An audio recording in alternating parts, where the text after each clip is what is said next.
أعوذ بالله من الشيطان الرجيم بسم الله الرحمن الرحيم إن الله يأمر بالعدل والإحسان وإيتاء ذي القربى وينهى عن الفحشاء والمنكر والبغي يعظكم لعلكم تذكرون قرآن المجيد সূরাতুল নাহলের 90 নম্বর আয়াতে কারিমা। এই আয়াতে কারিমার মধ্যে আল্লাহ তাআলা 6টা আদেশ 6টা ফরমান জারি করেছেন। আদেশ আকারে 3টা, নিষেধ আকারে আছে 3টা। এই আয়াতে কারিমার সাথে পৃথিবীর সব মানুষই পরিচিত আছে, কারণ জুমার দিনে জুমার শেষ সানি খুতবায় এই আয়াতে কারিমাটা তেলাওয়াত করা হয়।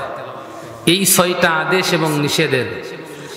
এবং নিষেধের সমন্বয় 6টা আদেশের মধ্য থেকে একটা বিষয়কে আমরা সামনে নিয়ে এসেছি, সেটা হচ্ছে আনিল ফাহশাই, ফাহিশা অশ্লীলতা বিষয় সম্পর্কে আমরা আলোচনা চালাবার চেষ্টা করব ইনশাআল্লাহ। এক কথায় আল্লাহ রাব্বুল আলামিন কোরআনে কারীমের মধ্যে 2 ধরনের আদেশ দিয়েছেন, একটা আদেশ আকারে আর একটা নিষেধ আকারে। নিষেধ আকারের মধ্যে যতগুলো আদেশ আছে তার মধ্যে এটা একটি আদেশ আনিল ফাহশাই। আল্লাহ তাআলা আমাদের জন্য সর্বপ্রকার অশ্লীলতা অপকর্ম আল্লাহ তাআলা হারাম করে দিয়েছেন আমাদের জন্য, সেটা হোক প্রকাশ্য, সেটা হোক গোপন। গোপন প্রকাশ্য সর্বপ্রকার অশ্লীলতাকে আল্লাহ তাআলা আমাদের জন্য হারাম করেছেন। এটা শুধু আমাদের জন্য হারাম করেননি, অন্যান্য জাতি, যত জাতি এই পৃথিবীতে এসেছেন সকল জাতির জন্য আল্লাহ তাআলা সর্বপ্রকার অশ্লীলতাকে হারাম করে দিয়েছেন। নবীজি একটি হাদিস বর্ণনা করেছেন, মান তাবাসসাহা বিকওমি ফাহুয়া মুমিন ফাহুয়া মিনহুম। আল্লাহ নবী বলেন, যেই ব্যক্তির সম্পর্ক যেই জাতির সাথে, যেই লোকের সম্পর্ক যেই লোকের সাথে, কিয়ামতে ওই লোকটার সাথে ওই লোকের হাসর হবে। তার মানে যাদেরকে ভালোবাসে বা যাদের কৃষ্টি কালচারকে ভালোবাসে, কিয়ামতের ময়দানে আল্লাহ নবী বলেছেন ওই লোকদের সাথে ওই লোকটার হাসর নাসর হবে। কোনো অশ্লীলকারী ব্যক্তি, কোনো ইহুদি, খ্রিস্টান, বৌদ্ধ, নাসারা, অন্যান্য যত জাতি আছে, ওই সকল জাতির সঙ্গে আমাদের হাসর নাসর হোক, এটাকে আমরা চাই? এটা আমরা কখনোই চাই না। যদি সে না থাকি, তাহলে এই পৃথিবীতে যারা অশ্লীলতাকে প্রমোট করে এমন ব্যক্তিদের সঙ্গে আমাদের কোনো সম্পর্ক থাকতে পারে না।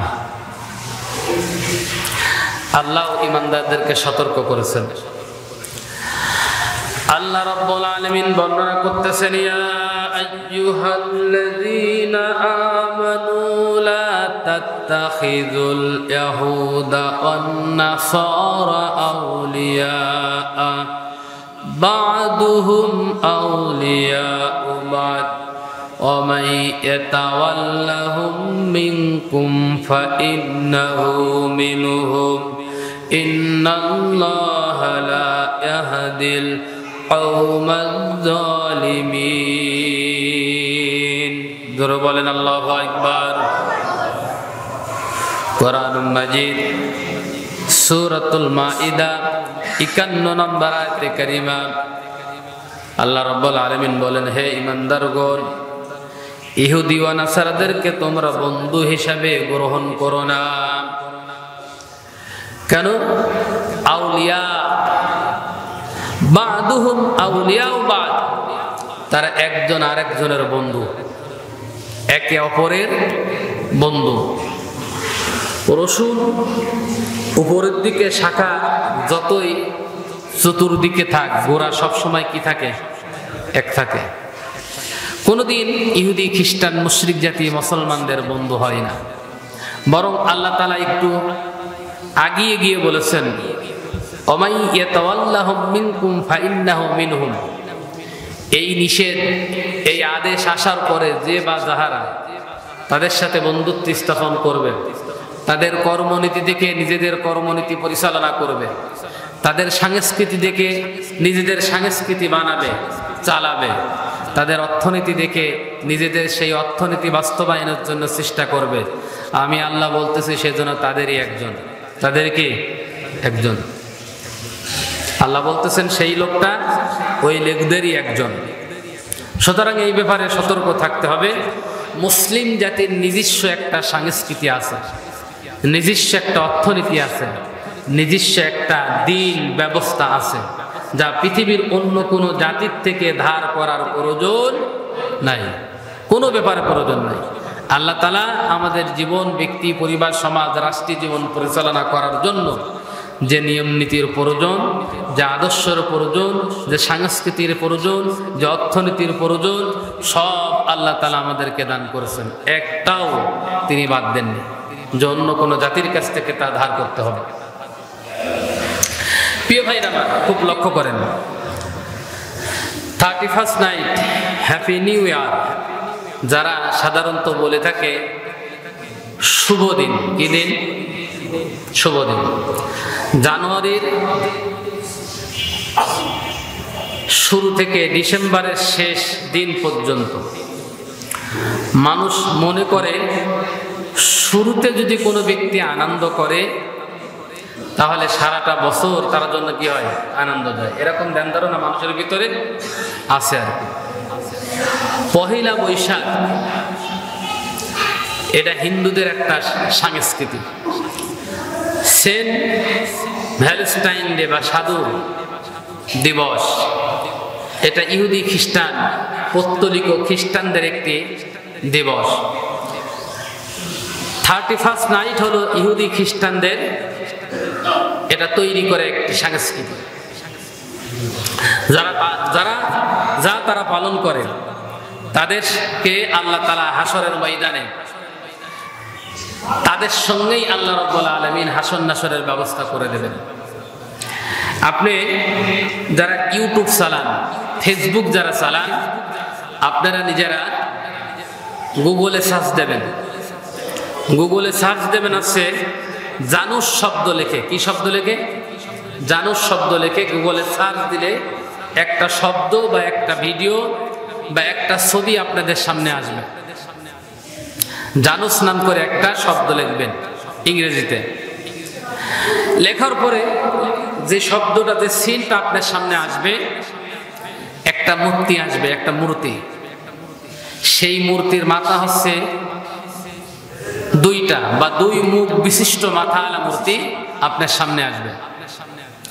ইহুদি খ্রিস্টানরা, খুব খেয়াল করেন, ইহুদি খ্রিস্টানরা মুশরিক জাতি ডিসেম্বরের শেষ তারিখ রাত 12টার আগে এই জানুস মূর্তির সামনে, জানুস মূর্তি যেখানে থাকে সেখানে তারা বড় ধরনের অনুষ্ঠান করে। আর এই অনুষ্ঠান করার পরে রাত 12টার আগে জানুস মূর্তির পিছনে গিয়ে তারা এই প্রার্থনা করে যে বিগত 1 বছর তুমি আমাদেরকে যা দিয়েছো সে কারণে আমরা ভালো ছিলাম, এজন্য তোমার প্রশংসা করতেছি। আর রাত 12টা যখন বেজে যায়, বেজে যাওয়ার পরে জানুস মূর্তির সামনে এসে ইহুদি খ্রিস্টানরা তারা এই পূজা করে যে আগামী দিনগুলো আমাদের জন্য এরকম ভালো একটা শুভ কল্যাণ আমাদের জন্য নির্ধারণ করে দাও। কল্যাণ এবং অকল্যাণের চাবিকাঠি তারা মনে করে জানুস মূর্তিকে। কোন মূর্তিকে? জানুস মূর্তিকে। এটা করা আপনি গুগলে সার্চ দিয়ে দেখবেন, পাওয়া যাবে। প্রিয় ভাইরা আমার, ভালো এবং মন্দ, কল্যাণ এবং অকল্যাণ পৃথিবীর কোনো মানুষ কোনো মূর্তি করতে পারে, এমনকি কোনো নবী এবং রাসূলরাও তার উম্মতের জন্য কল্যাণ অকল্যাণ করতে পারে না, এমনকি তাদের নিজের জন্য কল্যাণ অকল্যাণ করতে পারেন না। এটা আমি বলি না, আমার আল্লাহ বলেছেন। আল্লাহ রাব্বুল আলামিন বর্ণনা করতেছেন, قُل لَّا أَمْلِكُ لِنَفْسِي نَفْعًا وَلَا ضَرًّا إِلَّا مَا شَاءَ اللَّهُ। ও নবী, আপনি বলুন, আমি আমার নিজের কোনো উপকার ও ক্ষতির ক্ষমতা রাখি না, তবে আল্লাহ যদি চান, ইল্লা মা শা আল্লাহ, আল্লাহ যদি চান সেটা ভিন্ন কথা। আবার বলছি, আল্লাহ বলছেন, ও নবী, আপনি আপনার উম্মতদেরকে বলুন, আমি আমার নিজের কোনো উপকার, নিজের কোনো ক্ষতি এটা আমি করতে পারি না, ইল্লা মা শা আল্লাহ, যদি আল্লাহ চায়।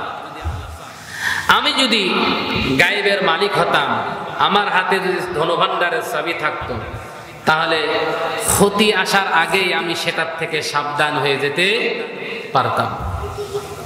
তাহলে আল্লাহ তাআলা তার নবীকে এই কথাটা বলেছেন। এই জন্য বলতেছি, কোন নবীও কারোর আশা পূরণ করতে পারে না কেবলমাত্র আল্লাহ ছাড়া। কোন নবীও কারোর জন্য ক্ষতি করতে পারে না কেবলমাত্র কে ছাড়া? আল্লাহ ছাড়া। সামনের দিকে কথাগুলো আরো ভালোভাবে আসতেছে, আমরা কেবল শুরু করতেছি। প্রিয় ভাইরা আমার, শয়তান সবসময় মানুষকে অশ্লীলতাকে প্রমোট করে।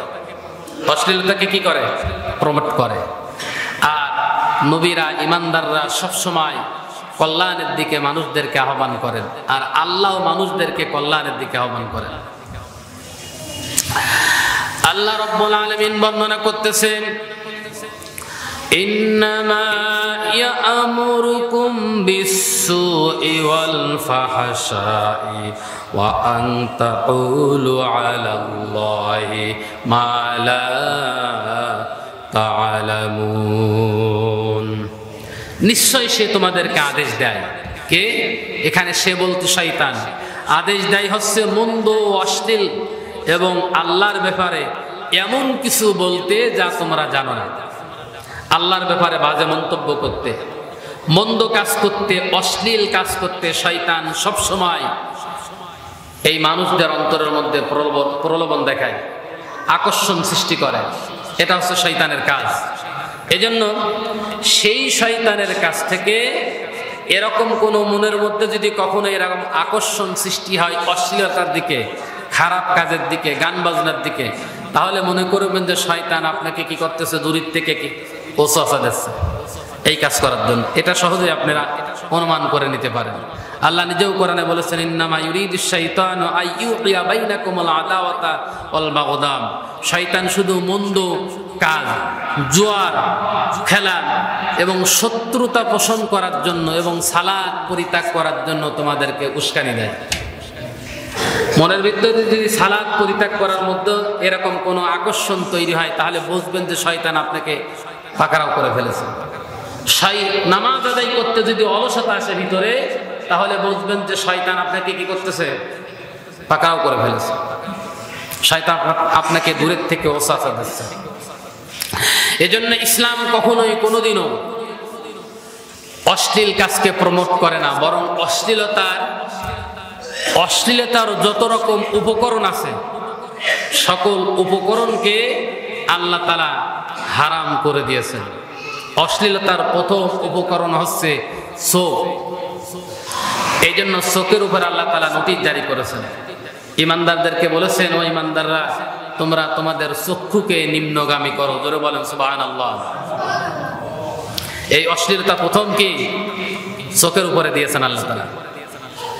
অশ্লীলতাকে কণ্ঠের উপরে দিয়েছেন, কানের উপরে দিয়েছেন, বিভিন্ন পদ্ধতি উল্লেখ করা হয়েছে।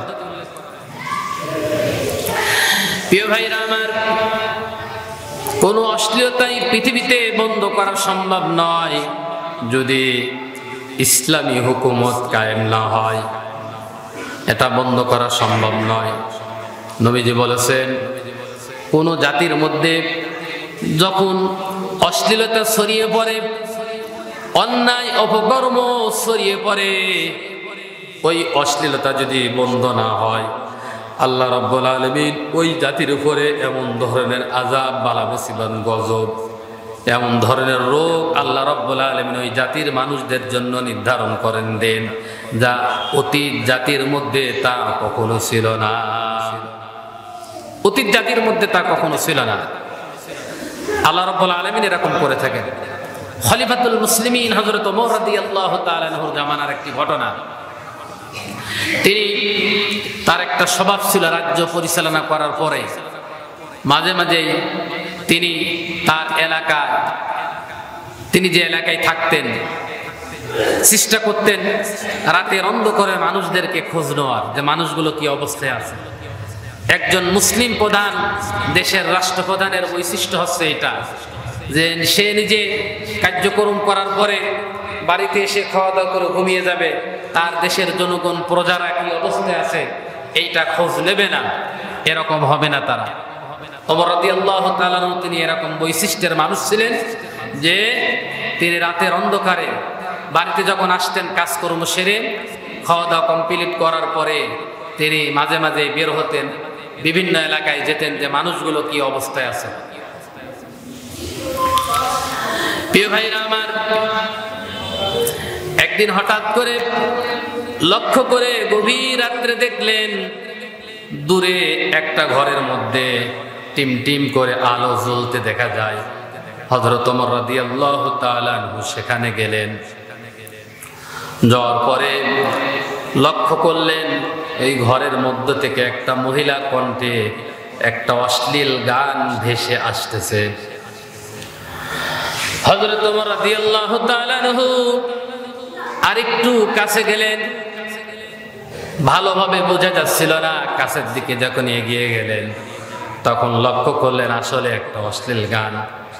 মহিলা গান বলতেছে, আল কসদুস সুবুলিল বায়ানাম আও শাউজিদান হুব্বুল হায়াতি।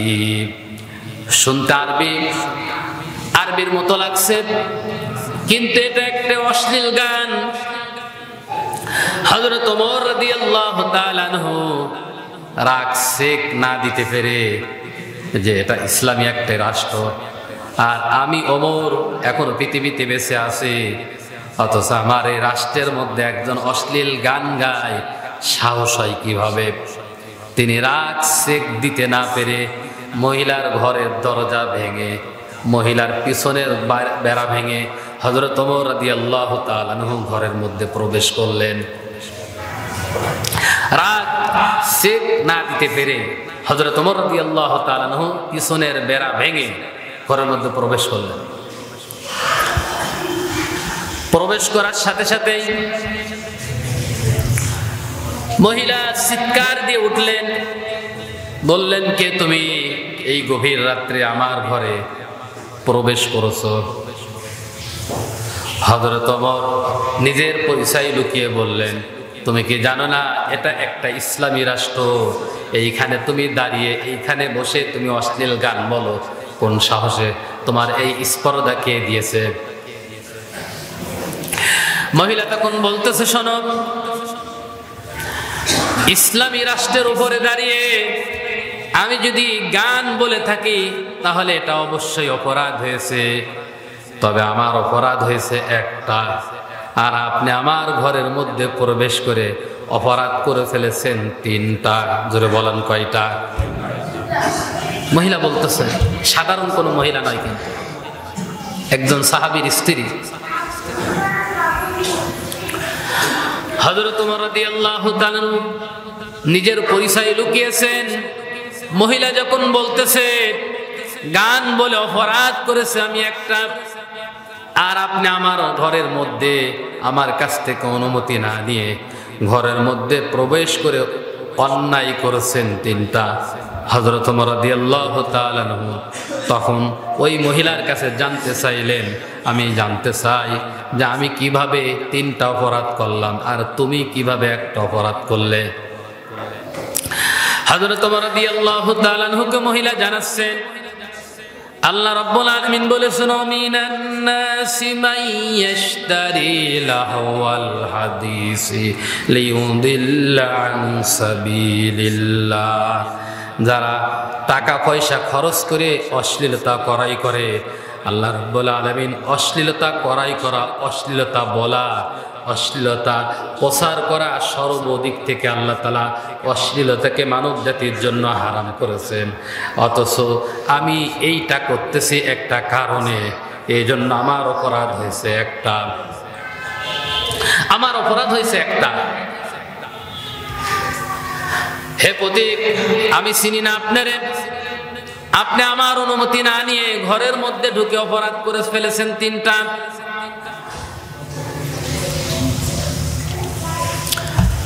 হযরত ওমর বলতেছেন আমি যে তিনটা অপরাধ করলাম তার দলিল ডকুমেন্ট কি?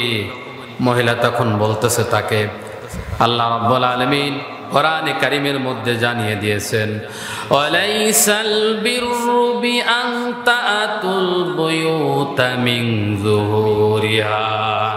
শোনো, আল্লাহ বলেছেন ঘরের পিছন দিক থেকে প্রবেশ করার মধ্যে কোনো কল্যাণ নাই। জাহিলি যুগে মানুষ হজ করত, হজ করে হজ করতে যাওয়ার সময় তারা বাড়ির সামনের দরজা দিয়ে তারা হজ করতে যেত, বের হয়ে যেত। আর যখন হজ করে বাড়িতে ফিরত তখন ঘরের পিছন দরজা দিয়ে বা পিছন দিক থেকে তারা বাড়ির মধ্যে প্রবেশ করত। এটাকে তারা নিয়ামত মনে করত, ইবাদত মনে করত। এটা একটা কুসংস্কার ছিল ওই জাতির জন্য। দুর্বৃত্তকরণের জন্য আল্লাহ তাআলা আয়াত নাযিল করলেন ওয়ালাইসাল বিররু বিআন তাআতুল বুয়ুতা মিন যুহুরিহা। শোনো, ঘরের পিছন দিক থেকে ঘরের মধ্যে ঢোকার মধ্যে কোনো কল্যাণ নাই। প্রকৃত কল্যাণ আছে ওয়ালাকিন্নাল বিররা মানিত তাকওয়া, আল্লাহকে ভয় করার মধ্যে। কিসের মধ্যে? তার মানে আল্লাহর আইন অনুসরণ করার মধ্যেই মানুষের প্রকৃত কল্যাণ রয়েছে। তাহলে এক নম্বর অপরাধ হচ্ছে আপনি, আমার ঘর আছে, দরজা আছে, আপনি সামনের দরজা দিয়ে প্রবেশ না করে বেড়া ভেঙে অনুমতি ছাড়া প্রবেশ করেছেন, এটা অন্যায় হয়েছে। দুই নম্বর মহিলা বলতেছে শোনো, আল্লাহ রাব্বুল আলামিন বলেছেন কোন মানুষ যদি কোন মানুষের বাড়িতে প্রবেশ করতে চায় তাহলে প্রথমে সালাম দিতে হবে, এরপরে অনুমতি নেওয়া লাগবে। লোক যদি অনুমতি দেয় তাহলে ঘরে প্রবেশ করতে পারবে, বাড়ির মধ্যে প্রবেশ করতে পারবে, তাছাড়া সেই লোকটা বাড়ির মধ্যে প্রবেশ করতে পারবে না। আমার আল্লাহ রাব্বুল আলামিন কোরআনে কারীমের মধ্যে বর্ণনা করতেছেন ইয়া আইয়ুহাল্লাযীনা আমানু লা তাদখুলু বুয়ুতান গায়রা বুয়ুতিকুম হাত্তা তাস্তানিসু ওয়া তুসাল্লিমু আলা আহলিহা যালিকুম খায়রুল লাকুম লাআল্লাকুম তাযাক্কারুন। জোরে বলেন আল্লাহু আকবার। কোরআন মাজিদ সূরাতুন নূরের 27 নম্বর আয়াত আল্লাহ বলতেছেন ইয়া আইয়ুহাল্লাযীনা আমানু, ও হে ঈমানদারগণ, লা তাদখুলু, তোমরা প্রবেশ করো না, বুয়ুতাকুম, কারোর ঘরের মধ্যে, কারোর বাড়ির মধ্যে, গায়রা বুয়ুতিকুম হাত্তা তাস্তানিসু ওয়া তুসাল্লিমু আলা আহলিহা, যত সময় পর্যন্ত সালাম না দেবে, অনুমতি না নেবে, তত সময় পর্যন্ত অন্যর বাড়িতে ঢোকার কোনো ক্ষমতা তোমাদের দেওয়া হয় না। এটা আল্লাহ নিষেধ করেছে। অথচ আমরা, আমাদের দৃষ্টি কালচার আছে, একজন আরেকজনের বাড়ির মধ্যে অহরহ ঢুকে যায়, অনুমতিও নিই না, সালামও কে দেই না। আগে সালাম দেবেন, অনুমতি নেবেন, তারপরে বাড়ির মধ্যে প্রবেশ করবেন। সে যদি অনুমতি দেয়, আপনি অনেক দূরের থেকে এসেছেন, একটা লোককে বাড়ির বাইরের থেকে সালাম দিলেন, ভাই আছেন? সে লোক যদি বলে হ্যাঁ আমি আসি, ওয়ালাইকুম আসসালাম, আমি এখন আপনার সাথে কোনো কথা বলতে পারবো না, আপনি ফেরত যান, আপনি সন্তুষ্ট চিন্তে বাড়ি ফেরত যাবেন, কোনো কৈফত করতে পারবে না, এটাও আল্লাহ কোরআনে বলে দিয়েছেন। কারণ বাড়ির মধ্যে ওই লোকটা কি অবস্থায় আছে আপনি জানেন না। মহিলা বলতেছে আপনি এটা 2 নাম্বার অপরাধ করেছেন। তিন নম্বর অপরাধ করেছেন। আমার আল্লাহ রাব্বুল আলামিন কোরআনে কারীমের মধ্যে ঘোষণা দিয়েছেন, ইয়া আইয়ুহাল্লাযীনা আমানু ইজতানিবু কাসীরাম মিনাজ-যন্নি ইন্না বা'দাজ-যন্নি ইসমু ওয়া লা তাজাসসু ইলা আখিরি আয়াত। আল্লাহ রাব্বুল আলামিন বলেছেন, হে ঈমানদারগণ, তোমাদের মধ্যে অধিক মানুষ আছে যারা অনুমানের ভিত্তিতে মানুষের উপরে ধারণা করে থাকে। আনুমানিক ধারণা করা ইসলাম কোনোদিন সমর্থন করে না। তা আপনি আমাকে খারাপ ধারণা করে অনুমতি না নিয়ে আমার পিছন দরজা দিয়ে আপনি ঘরের মধ্যে প্রবেশ করলেন, আপনি অপরাধ করে ফেলেছেন তিনটা। শোনেন, আমি কি জন্য গান বলতেছিলাম। আমার স্বামীর নাম সাদ, এই রাষ্ট্রের খলিফা। যেই দিন আমার বিবাহ হয় ওই দিন আমাদের বাসর রাত ছিল, কিন্তু খলিফা ডেকে নিয়ে সে অন্যত্র যুদ্ধই পাঠিয়ে দিয়েছে। আমার কাছে সংবাদ পাঠানো হয়েছিল 1 মাস পরে সে বাড়িতে আসবে, অথচ 1 মাস নয়, পর 3 মাস চলে গেছে, এখন আমার স্বামী বাড়িতে আসে নাই। এই জন্য যৌবনের তাড়নায় আমি ঘরের মধ্যে স্বামীর জন্য অপেক্ষা করতেছিলাম, আর অশ্লীল কুরুচিপূর্ণ একটি গান, একটি বাক্য আমি বলতেছিলাম। খলিফাতুল মুসলিম এবারে নিজের জ্ঞান ফেরত পেয়েছেন, স্বাভাবিক হলেন, তিনি পরিচয় না দিয়ে চলে গেলেন। সকালবেলায় সংবাদ পাঠিয়ে দিলেন, সাদ কোথায় আছো? যুদ্ধক্ষেত্র থেকে তাড়াতাড়ি তুমি আমার সঙ্গে সাক্ষাৎ করো। প্রিয় ভাইরা আমার, হযরত সাদ রাদিয়াল্লাহু তাআলা কে ওমর রাদিয়াল্লাহু তাআলা বাড়িতে নিয়ে এসে মহিলার কাছে দিয়ে দিলেন। আমি যে জিনিসটা বোঝানোর জন্য বলছি, অশ্লীলতা তখনই বন্ধ করা সম্ভব যখন ইসলামী হুকুমত কায়েম হবে, ঠিক কিনা? এই পৃথিবীতে আল্লাহ তাআলা যত শরিয়া দিয়েছেন, সকল শরিয়াতে যত আইন দিয়েছেন, ওই শরিয়াতের আইনের মৌলিক আইন ছিল 2টা। জোরে বলেন কয়টা? 2টা। আমাদের আল্লাহ তাআলা একটা শরিয়া দিয়েছেন, একটা আইন দিয়েছেন, একটা কিতাব দিয়েছেন, একটা সংবিধান দিয়েছেন। এই সংবিধানে আইন আছে 500টা। কয়টা? আজকে সংবিধান রচনা করা হয়, মুসলমানরা সংবিধান রচনা করতে পারে? এই হুকুম, এই এখতিয়ার কি মুসলমানদের দেওয়া হয়েছে? যারা যে সংবিধান রচনা করেছে 72 সালে, তারা কি ভালো কাজ করেছে না খারাপ কাজ করেছে? বুঝতেছেন না? এই জাতি এতদিন পর্যন্ত কল্যাণ সাধিত না হওয়ার পিছনে কয়েকটা জিনিস দায়ী।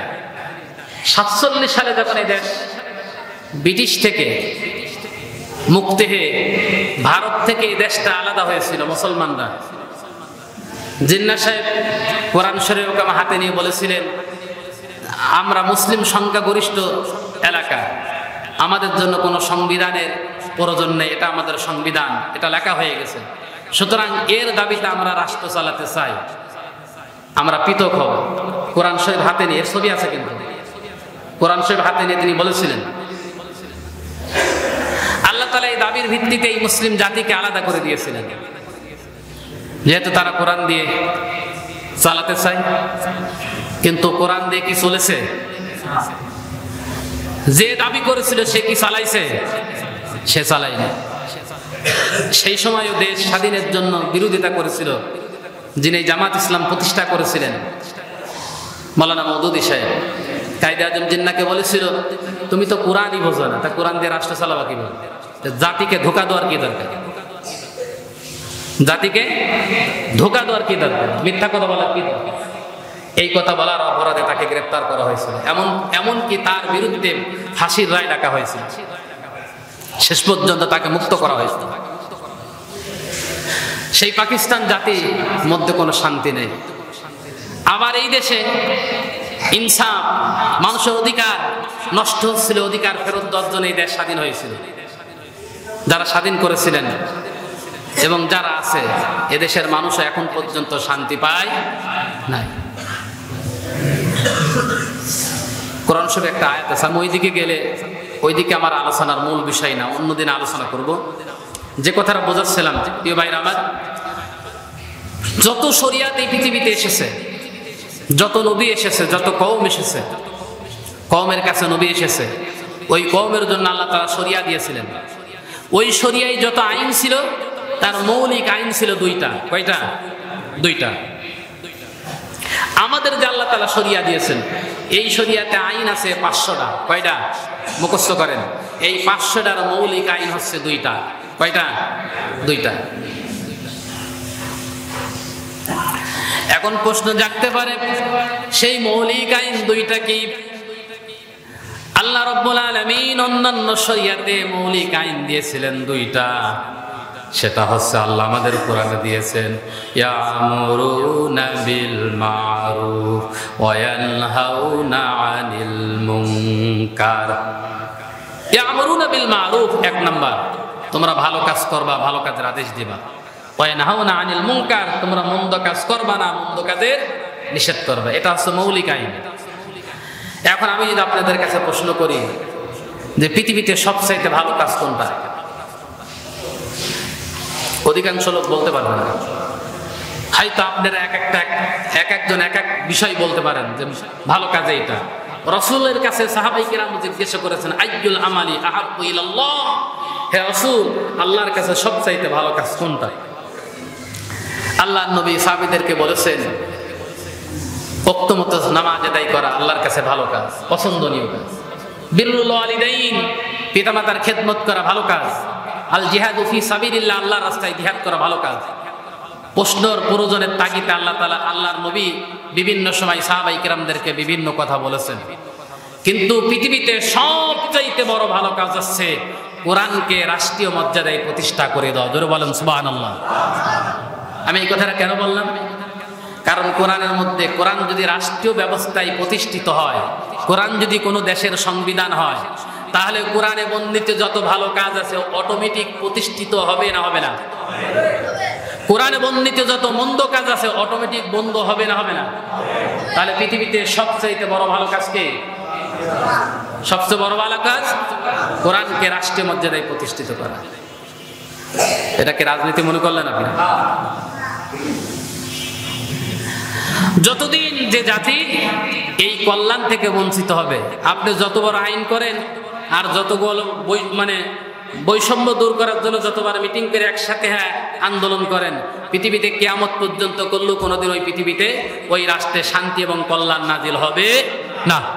এটা আল্লাহর ওয়াদা।